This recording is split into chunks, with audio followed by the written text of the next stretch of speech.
నుంచి పోషించుకుంటున్నారు. అది వాళ్ళ నైజం, అది మనసులో ఉంటుంది కాబట్టి బయటకు వస్తుంది. దాన్ని మనమేం చేయలేం, వాళ్ళ కర్మ వాళ్ళు అనుభవించాల్సిందేదే, తప్పదు.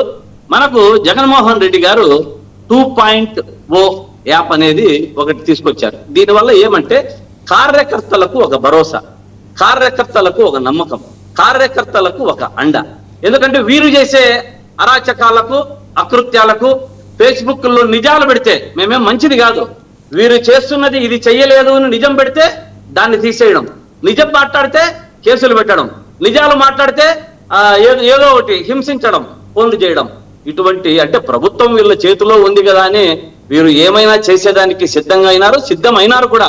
కానీ అది రాష్ట్ర ప్రజలంతా గమనిస్తున్నారు.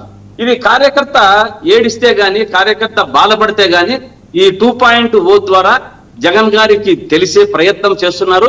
ఇంతకు ముందు మన లింగంనేని గారు చెప్పినట్టు నాయకులను యాప్ ద్వారా కాకుండా డైరెక్ట్ గా కలవడమే మంచిది అనేది ఒకటి అందరి అభిప్రాయం కూడా వాస్తవమే, దాన్ని మేము కాదనడం లేదు.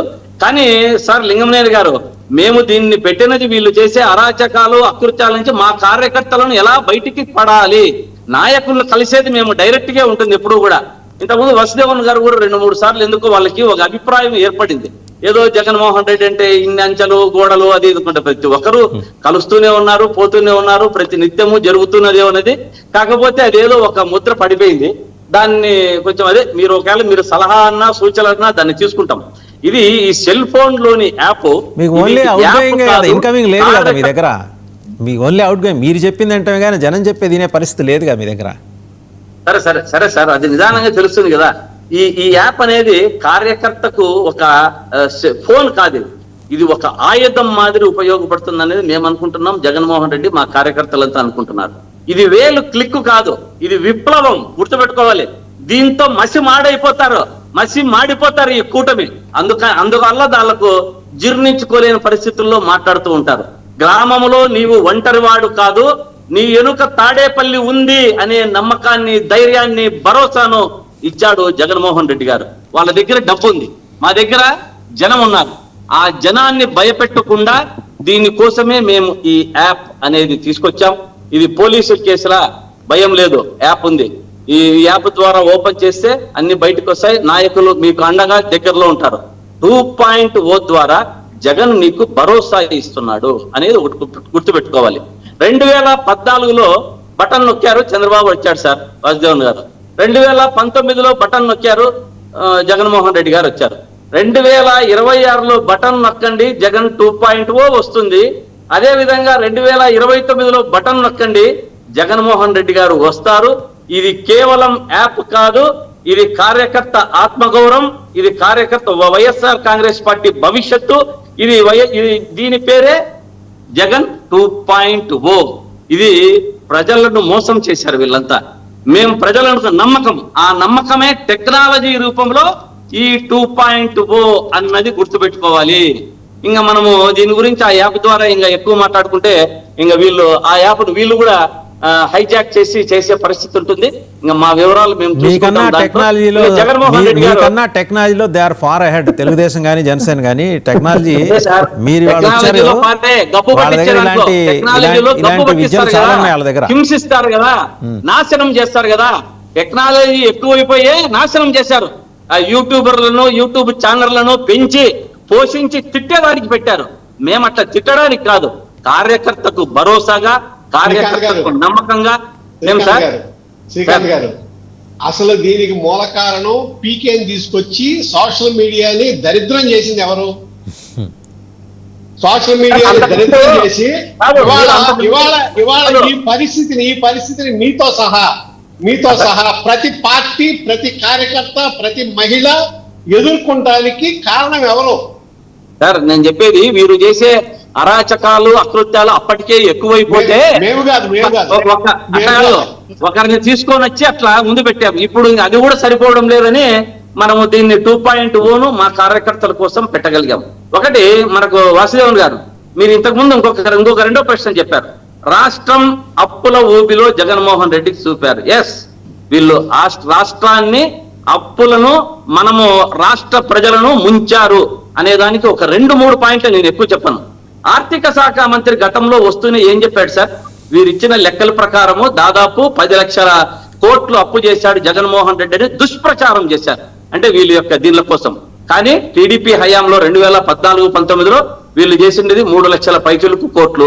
అదే మన వైసీపీ హయాంలో 2019-24లో అది కూడా 3 లక్షల పైచులకు కోట్లు అయింది. కానీ వీళ్ళు దిగిపోయేటప్పుడు వీళ్ళకి సాక్షాత్తు గవర్నర్ గారితో 10 లక్షల కోట్లని అబద్ధాలు చెప్పించారండి. అది వీళ్ళ యొక్క రాజకీయం. అంటే ఏమి రాజకీయం అనాలో దాన్ని అర్థం కాదు. కానీ మరి కాగ్ లెక్కల ప్రకారం కానీ సిఐటి ప్రకారం కానీ అసెంబ్లీలో వచ్చేటప్పటికే మరి పయ్యావుల కేశవ్ గారు కరెక్ట్ గా చెప్పారు. మళ్ళీ దీంట్లో పేపర్లకు పోయేటప్పుడు కానీ వీళ్ళు ఊపదంపుడు ఉపన్యాసాలు ఇచ్చేటప్పుడు కానీ 10 లక్షల కోట్లని నిస్సిగ్గుగా అబద్ధాలు చెప్పడం ఈ యొక్క వీళ్ళ యొక్క హయాంలో చేసిన దాంట్లో అప్పులు మా హయాంలో చేసినది జగన్ సంక్షేమం కోసం అప్పులు చేశారు 3 లక్షల పైచీలు కోట్లు.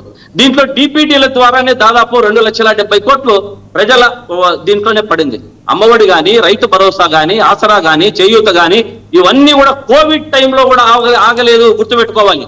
ఇటువంటి పరిస్థితుల్లో ఈ 2 ఏళ్లలో ఏమన్నా ఉందా? ఈ 2 ఏళ్లలో వీళ్ళు చేసిన అప్పులు 3,70,000 కోట్లకు దాటిపోయాయి. అంటే జగన్మోహన్ రెడ్డి గారు చేసిన 5 ఏళ్లలో చేసిన దానికంటే ఇప్పుడు వీళ్ళు 2 ఏళ్లలోనే గత ప్రభుత్వం కంటే దాదాపు డబల్ దాటిపోయింది. కానీ వీళ్ళు కాకిలెప్పలు మాత్రం అసెంబ్లీలో మాత్రం బయటికి మాత్రం చెప్తూనే ఉంటారు. మా హయాంలో ఏం చేశాం సార్? ఇంకా 16,000 స్కూళ్ళు ఆధునీకరణ చేశాం, 17 మెడికల్ కాలేజీలు తెచ్చారు. ఈ దీంట్లో కూడా వీళ్ళు అప్పు చేస్తే వీళ్ళకు దీనికి ఈ అప్పు చేసినది దేనికోసం చేశారు? వీళ్ళు అప్పు చేస్తున్నది ఇప్పుడు కాంట్రాక్టర్ల కోసం చేస్తున్నారు. ఏమి బిల్లులు ఇవ్వడం కోసం చేస్తున్నారు, వాళ్ళు దాచుకోవడం కోసం చేస్తున్నారు, దోచుకోవడం కోసం చేస్తున్నారు. కానీ జగన్మోహన్ రెడ్డి గారు అలా చేయలే. ప్రజల సంక్షేమం కోసం నేరుగా చేసేదానికి వీళ్ళకంటే 50% తక్కువ చేశారు. వీళ్ళు చేసిన అప్పులు చాలా ఎక్కువ. గుర్తుపెట్టుకోవాలి. ఈ లెక్కలు ఎక్కడా పోవు. ఎక్కడికైనా అసెంబ్లీలో కానీ లేకుంటే మీరు బయట అబద్ధాలు చెప్పచ్చు, అసెంబ్లీకి వచ్చి బయట అబద్ధాలు చెప్పలేరు. కానీ బయటకు వచ్చినప్పుడు మీరు ఊపదంపుడు ఉపన్యాసాలు చెప్పచ్చు, కానీ పేపర్ల లెక్కల్లో మాత్రం చెప్పలేరు. కానీ 2 సంవత్సరాలైంది ఈ యొక్క అప్పులు కుప్పలు చేసి రాష్ట్రాన్ని ప్రతి ఒక్క మంగళవారం అప్పులతో అధోగతి పాలు చేస్తున్నారు. మనం ప్రజలు ఏ విధంగా బయటపడాలి, ఏం కథ అనేది నిజంగా భగవంతుడే దీన్ని కాపాడాలి. జగన్మోహన్ రెడ్డి గారు 2029లో జగన్మోహన్ రెడ్డి గారు వచ్చిన తర్వాత ఈ అప్పుల చిట్టాను వీరి మాదిరి అబద్ధాలు చెప్పకుండా నీటిగా ఏం చేశారో చెప్పి దాని రాష్ట్రాన్ని మీరు ఆగండి దుర్గాప్రసాద్ గారు, ఇంకా నేను మీ దాకా రాలేదు. మీరు కొంచెం శాంతం వహించండి. ఆయన కంప్లీట్ అయిన తర్వాత మీ దగ్గరకు వస్తే ఈ లోపల కాఫీ తాగండి. శ్రీకాంత్ గారు, ఇక్కడ ఒక విషయం, మీరు ఇవన్నీ ఏకరువు పెట్టుకుంటా వచ్చారు, బాగానే ఉంది. యాప్లు, జనాలతోటి పార్టీని అనుసంధానం, అలాగే జనాల నుంచి కోటరీని డిటాచ్ చేసే విధానం కూడా ఏమన్నా అవకాశం ఉంటుందా? మీ కోటరీ గురించి కూడా డిజిటల్ యాప్లో మెన్షన్ చేయొచ్చా ఎవరన్నా? అంటే సామాన్య కార్యకర్తలు అడుగుతున్న ప్రశ్న నేను మీ దృష్టిలో పెడుతున్నా, ఇది నా ప్రశ్న కాదండి. ఒక నిమిషం అండి శివరామప్రసాద్ గారు, మీరు ఆగండి. శ్రీకాంత్ గారు, వసుదేవన్ గారు, మీకు ఒక హామీ ఇస్తున్నా. జగన్మోహన్ రెడ్డి గారు ఇచ్చారు. యాప్ కాదు, డైరెక్ట్ గా జగన్మోహన్ రెడ్డి గారితో యాప్ చూసే అవకాశాలే దీంట్లో ఉంటాయి. మధ్యలో కార్యకర్తలు వాళ్ళు మీరు చెప్పినట్టు క్వార్టరీ చూడకపోని కదా, డైరెక్ట్ గా జగన్మోహన్ రెడ్డి గారి దృష్టికే పోయేదానికే ఈ యాప్ అన్నది పెట్టిండేది. కాబట్టి మీకు ఆ సందేహము ఏం లేదు. ప్రతి ఒక్క కార్యకర్త డైరెక్ట్ గా కలవచ్చు, వారి యొక్క సమస్యలను తెలుపుకోవచ్చు.